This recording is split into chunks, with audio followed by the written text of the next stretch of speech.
Hello friends and welcome. Thomas Noël Isidore Sankara est arrivé 50 ans plus tôt, comme Kwame Nkrumah, comme Patrice Emery Lumumba, comme Oumyobe, Ernest Wandi, Félix Roland Moumier, Gaddafi. On peut citer. Il est arrivé 50 ans plus tôt. Il avait l'avance dans la réflexion. Vous savez que quand vous n'êtes pas dans le banditisme réflexionnel, utilisons cette expression, ça peut être ma création, vous n'êtes pas là en train de chercher midi à 14 pour expliquer les choses. Vous comprenez des choses, vous comprenez des situations parce que vous êtes dans la vérité. Et quand quelqu'un veut être indépendant, libre, il doit d'abord gérer ses affaires lui-même. Il doit compter sur lui-même d'abord. Si vous ne comptez pas sur vous-même, vous ne pouvez pas être indépendant, vous ne pouvez pas être libre. Si vous comptez sur les autres pour réaliser beaucoup de choses, les amis, désolé de chez désolé, vous serez toujours contrôlé par ces gens. Patrice Emery Lumumba était allé rencontrer le président Joseph, comment il s'appelait encore bon, le président de la République démocratique du Congo. Et dans le rôle de la présidence, il a rencontré l'ambassadeur des États-Unis. Et l'ambassadeur des États-Unis interpelle donc Patrice Emery Lumumba. Il lui dit, nous voulons vous aider. Patrice Lumumba a refusé en disant que la main qui donne, c'est cette main qui dirige. Il avait compris le message. Il fallait auto-gérer les pays, se contenter de ce que nous avons pour être indépendant et rapidement développer nos économies. Malheureusement, la CIA a utilisé Mobutu Sese Seko pour pouvoir l'assassiner. On a voulu l'assassiner en passant par ses dentifrices et autres, mais ça n'a pas marché. Ils ont éliminé, brûlé dans l'acide. Parce que les idées de Patrice Lumumba devaient faire tache d'huile en Afrique. Ils ont fait exactement la même chose avec Kwame Nkrumah. Mais quelques années après, bam, donc 60, 70, 10 ans, 80, 20 ans, 26 ans après, on a eu Thomas Isidore Noël Sankara, un très grand orateur, un monsieur qui aime l'Afrique, qui a toujours aimé l'Afrique. Il n'est jamais mort, Thomas Sankara. Tant Thomas Sankara inspire Ibrahim Traoré, Assimi Goïta et Abdurrahman Tiani, les amis. Je vous suggère d'écouter Thomas Sankara. L'univers dans lequel nous évoluons, les forces qui nous entourent ne sont pas pour favoriser un développement indépendant comme le nôtre. Au contraire, tous les pièges nous seront tendus pour que nous soyons obligés de nous prostituer afin d'avoir un semblant de développement. Donc, compter sur nos propres forces doit cesser d'être un slogan. Il doit nous habiter cela. C'est de ça qu'il est question aujourd'hui, les amis. Vous voyez la situation au Niger, la situation au Burkina Faso, la situation au Mali. Les Occidentaux tendent les pièges à ce pays-là.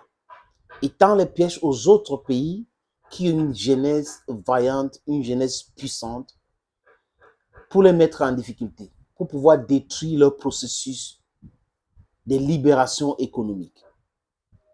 Ces pièges-là, on les voit venir. Et ça commence par quoi? Le financement de nos propres institutions. La CEDEAO est financée par l'Occident collectif. L'Union africaine est financée par l'Occident collectif. L'Occident collectif finance même l'insécurité en Afrique. Finance la classe politique pour maintenir les Africains dans le sous-développement. Et ces corrompus des classes politiques africaines prennent de l'argent, ils sont riches, ils peuvent manger sur ce qu'ils veulent, ils peuvent voyager, mais La libération de la masse n'est pas leur dada. Voilà les gars qui souffrent de l'égocentrisme aigu. C'est terrible de le dire, les amis, mais c'est une pure vérité. Et quand je dis que quand Thomas Isidore Noël Sankara inspire Abdourahmane Tiani, Assimi Goïta et le lion de Lyon, Ibrahim Traoré, c'est à cause de ces différents discours.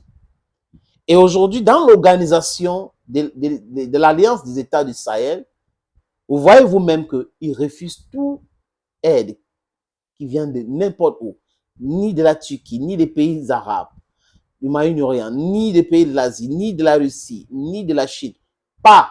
Cette organisation doit rester digne. Parce que les gens qui vous donnent de l'argent vont vous imposer certaines personnes qui vont s'introduire dedans, qui vont vous raconter vos choses à tout le monde, qui vont vous vendre complètement, les amis. Mais là, aujourd'hui, ces dirigeants que je cite là ont bien compris le message. L'AES est géré par les fonds propres du Mali, du Burkina Faso et du Niger. La sécurité de ces pays est dirigée par ce pays, qui ont le moyen de le faire. Mais la France, à travers les médias mensonges, passait leur temps avec tous les autres à chanter « Oh, ils n'ont pas l'argent, ce sont des pays pauvres, on les aide. » Donc, quelqu'un vous nourrit, vous lui traitez de pauvre. Je ne comprends pas cette logique. L'Afrique nourrit la France. Et la France, à longueur de journée, passe son temps dans les médias en disant que l'Afrique, c'est un continent pauvre. Il n'y a rien en Afrique. On dépense, vous voyez, certains présidents, on dépense trop d'argent en Afrique, ce n'est pas normal et tout ça là. Mais les Africains disent aujourd'hui, partez chez vous. Non, c'est l'ingratitude. On ne doit pas nous traiter comme ça. Qu'est-ce qu'on a pu faire pour mériter cela? Donc, les Africains sont ingrats en vous disant, partez chez vous. Ne nous donnez pas votre argent. Vous insistez, non, vous devrez prendre. Prenez l'argent, non. On dit, on ne veut pas. Partez même avec ce que vous avez volé. Laissez-nous tranquilles. C'est la trahison. Vous voyez, les amis, les gens qui ne sont pas constants dans leurs réflexions, ces Occidentaux ne sont pas constants dans leurs réflexions. La France, vous comprenez? Vous pillez quelqu'un. D'abord, vous venez, vous esclavagisez quelqu'un. Il vient construire votre pays. Vous venez le coloniser. Vous le pillez sauvagement. Il y a un simulacre des indépendances. Vous venez encore créer une situation de néocolonialisme avec les accords bidons. Vous continuez à piller. Et il y a l'éveil des consciences aujourd'hui. Les gens disent, partez chez vous, vraiment, trop c'est trop. Vous dites qu'on vous a tellement aidé, vraiment, vous ne devez pas nous traiter comme ça. Entre les Africains et les Européens, qui a vraiment aidé l'autre? Qui a aidé l'autre? Les guerres qu'ils ont fait, les enfants d'Afrique sont venus mourir là-bas. Les industries qui tournent dans leur pays, leur sous-sol n'est pas riche, ce sont les matières premières des pays africains. Et ils osent nous parler d'aide. Ils osent nous parler de la trahison. Thomas Sankara avait compris cette histoire. Et aujourd'hui, Abdourahmane Tiani, Assimi Goïta et le lion de Lyon, Ibrahim Traoré, sont sur les pas de Thomas Sankara. On finance nos organisations, on finance nos projets, on ne demande rien à personne. Voilà comment on est indépendant. Thank you, friends. Thank you again, and bye-bye.